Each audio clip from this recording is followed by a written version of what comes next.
Develop करने की series में आज हम पाइथन में देखेंगे कि प्राइम नंबर का प्रोग्राम कैसे बनता है। ठीक है, उससे पहले समझते हैं कि प्राइम नंबर क्या होता है। ठीक है, प्राइम नंबर वो होता है जो या 1 से डिवाइड हो या खुद के टेबल से। जैसे मान लो 7, या तो ये 1 से डिवाइड होगा या ये 7 से डिवाइड होगा। ठीक है, प्राइम नंबर कौन नहीं है? जैसे मान लो 9। 9 क्या है? प्राइम नंबर नहीं है। क्यों नहीं है? क्योंकि ये 3 के टेबल में भी आता है और 9 के टेबल में भी आता है। ठीक, तो आइए इसका प्रोग्राम बनाना शुरू करते हैं।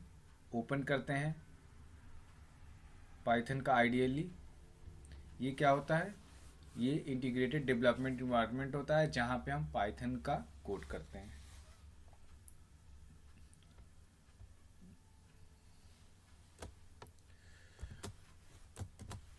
Right a programme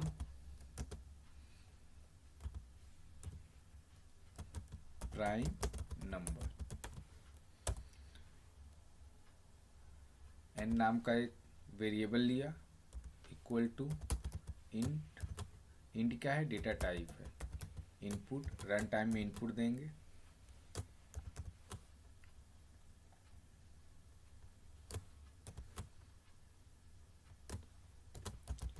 inter a any number.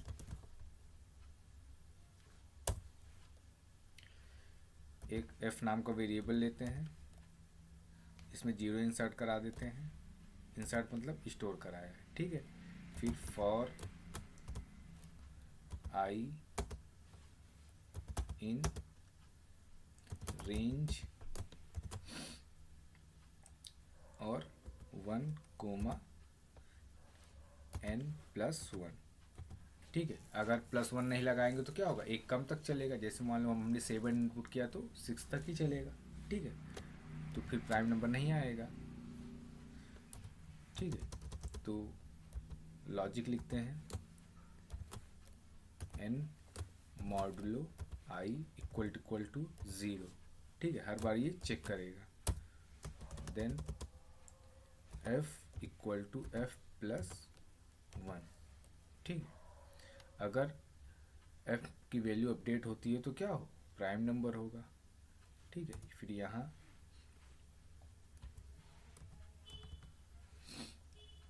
If f equal to 2। ठीक,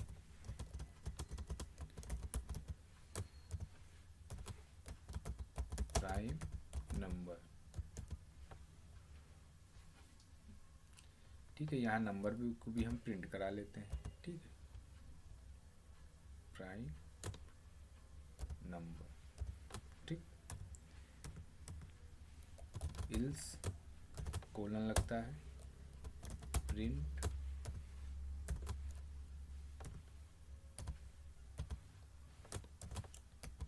नॉट प्राइम नंबर।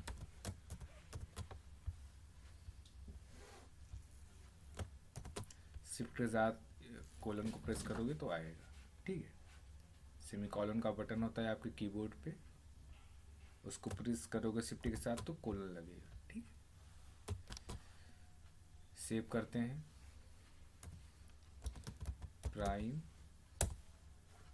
ठीक है, अब इसको रन कराते हैं। एक्सटेंशन आप अपने आप वो लग जाता है, आप लगा भी सकते हो, नहीं लगाओगे तो लगा देता है आइडियली। ठीक है, सेव किया,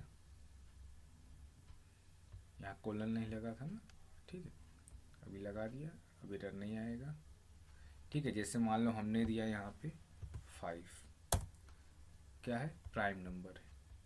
ठीक है, और कोई नंबर देते हैं। जैसे मान लो यहाँ पे हमने क्या दिया? मान लो 9। 9 क्या है?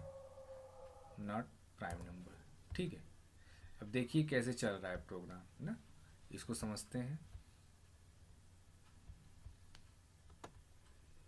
ठीक है, देखिए n नाम का वेरिएबल बना। ठीक है, कहाँ बना? रैम में बना। ठीक है, वहाँ मान लो हमने इनपुट किया क्या? 5। ठीक है, अब n की वैल्यू 1 है, ठीक है, n की वैल्यू स्टार्टिंग में क्या है, 1 है, ठीक है। रेंज में क्या है, रेंज में ऐसे, रेंज में ऐसे 1, n की वैल्यू क्या है 5, 5 प्लस 1 कितना हुआ 6, तो 6 है। n की वैल्यू क्या है, n में की वैल्यू 1 है स्टार्टिंग में, 1 को सॉरी n में 5 है, ठीक है, 1 नहीं है, n में क्या है 5 है ना, आपने 5 इनपुट किया था, ठीक है, n में 5 है। अब i की वैल्यू क्या है, i की वैल्यू है 1। अब 1 को, अब 5 को डिवाइड करेगा 1 से, डिवाइड होगा, ठीक है, तो f की वैल्यू 0 था, ठीक है, 0 प्लस 1 1, तो f में क्या चला गया 1 चला गया, ठीक है। फिर इंक्रीमेंट हुआ, ठीक है, i की वैल्यू इंक्रीमेंट हो, i की वैल्यू हो जाएगा 2, 2 हो गया। अब 2 को 5 से डिवाइड करेगा, ठीक है, तो रिमाइंडर क्या आएगा 1 आएगा, ठीक है, तो नहीं कटेगा 2 से ना। फिर इंक्रीमेंट होगा i की वैल्यू, ठीक है, i की वैल्यू फिर इंक्रीमेंट होगा, i की वैल्यू 3 हो जाएगा, 3 से 5 को डिवाइड करेगा 3 से, क्या होगा नहीं होगा, ठीक है, अगर 3 से डिवाइड करेगा तो क्या होगा, रिमाइंडर क्या आएगा 2 आएगा, 3 1 जा 3, रिमाइंडर क्या आएगा 2 आएगा, ठीक है। अब इसी तरह फिर रेंज बढ़ेगा, i की वैल्यू हो जाएगा 4, 4 से डिवाइड करेगा किसको 5 को ना, तो रिमाइंडर क्या आएगा 1 आएगा ना, ठीक है। अब 5, अब रेंज की वैल्यू हो गई 5, क्या 5 5 को डिवाइड करेगा, हाँ करेगा, रिमाइंडर क्या आएगा, ठीक है, अगर 5 को 5 से डिवाइड करेंगे क्या होगा, 5 1 जो 5, रिमाइंडर क्या आ गया 0, तो 0 0 के बराबर है, हाँ बराबर है, तो f की वैल्यू 1 था, 1 में 1 प्लस 1 कितना हो गया 2, ठीक है, तो f में क्या है 2 है। अब ये क्या 2 2 के बराबर है, हाँ बराबर है, तो क्या है प्राइम नंबर है, ठीक है। तो इस तरीके से आपका ये प्रोग्राम होगा, ठीक। तो आई होप आप लोगों को ये प्रोग्राम समझ में आया होगा, अगर कोई डाउट हो तो आप कमेंट